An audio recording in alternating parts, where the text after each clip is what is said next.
Bisa kami akan kembali terhubung dengan Bung Erwin selaku pengamat sepak bola. Bung Erwin, untuk langkah Indonesia ke depannya untuk memajukan kembali sepak bola Indonesia ini apa saja PR-PR yang harus dibenahi oleh PSSI?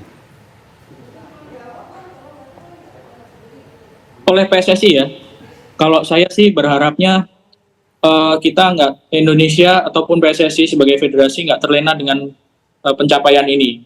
Oke, ini fenomenal karena sebagai tim debutan U23 bisa tampil sampai lolos ke semifinal gitu. Tapi yang harus diingat adalah bagaimana PSSI ini membenahi kompetisi di dalam negeri. Ya, kita bicara kalau kompetisi di dalam negeri level 1 strata pertamanya itu kan di level Liga 1 gitu.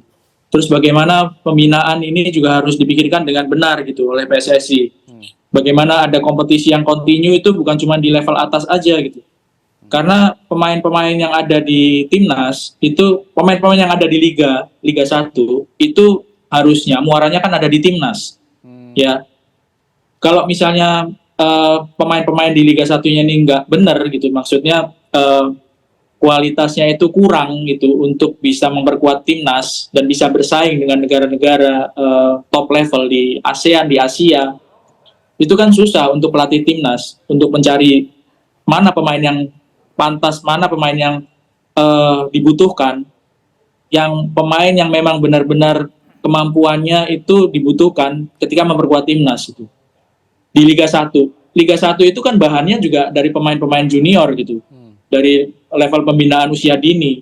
Nah, ini kan yang kita harus ingat bahwa jangan sampai terlena dengan pencapaian tim U23 sekarang ini, apalagi kalau misalnya nanti mudah-mudahan lolos ke Olimpiade gitu kan. Pasti euforianya lebih dari ini gitu. Menang lawan Korea Selatan yang belum tentu kita lolos ke Olimpiade gitu ya, karena masih ada satu pertandingan lagi atau misalnya 2 pertandingan lagi. Kalau misalnya kita kalah di semifinal, masih ada satu kesempatan lagi nih di perebutan peringkat ketiga untuk langsung lolos ke Olimpiade gitu. Jadi yang harus dipikirkan adalah bagaimana pembinaan di grassroots, bagaimana pembinaan itu dilakukan secara kontinu, secara serius gitu ya, sehingga bahan pemain ini menjadi banyak gitu untuk di kompetisi atasnya gitu. U8, U10, U12 itu kan harus berjenjang. 14, 16, 18, 20 di U23 gitu. Lalu terakhirnya di tim senior gitu. Bagaimana mempersiapkan pemain-pemain ini gitu untuk sebagai bahan baku di tim senior. Itu sih yang harus diingat ya. Tugas yang penting gitu ya. Kalau di pembinaan itu memang berdarah-darah pasti karena duitnya belum tentu ada gitu. Memang perlu pengorbanan gitu, tapi memang itu yang harus dilakukan, komitmen, lalu keseriusan ya, efek jangka panjangnya kontinu gitu ya, nggak cuman mainnya cuman sedikit gitu, nggak bisa. Kalau pemain muda itu harus banyak berlatih dan bermain gitu dalam sebuah kompetisi gitu.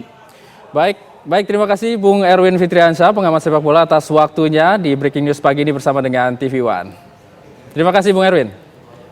Kita kembali kepada Bung Faisal Kreb nih. Bung Kreb, tadi harapan dari Bung Erwin itu pengembangan dari U18, 19 gitu, seluruhnya dari Liga Indonesia juga. Kalau dari Bung Kreb nih bagaimana untuk pengembangan sepak bola nasional? Ya, kalau saya pribadi saya sepakat dengan apa yang dikatakan Bung Erwin tadi. Tentunya hasil positif atau sejarah yang tercipta pada dini hari tadi tentunya ini akan kita jadikan momentum untuk kebangkitan sepak bola nasional kita untuk mengembalikan predikat kita sebagai macan Asia. Dan yang terpenting lagi adalah seluruh stakeholder sepak bola tanah air, mari kita bersatu berpikir positif.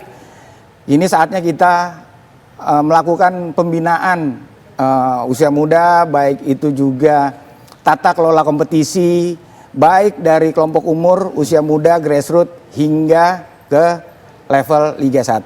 Dan timnas yang baik tentunya lahir dari kompetisi yang sangat baik. Tanpa kompetisi yang baik, tidak mungkin lahir pemain-pemain yang berkualitas di timnas kita. Baik, terima kasih Bung Faisal Kreb atas waktunya bersama kami, dan mudah-mudahan Indonesia juga, tim sepak bola Indonesia akan terus berkembang begitu ya. Now or never, harus lolos Olimpiade. Betul. Terima kasih Bung Kreb.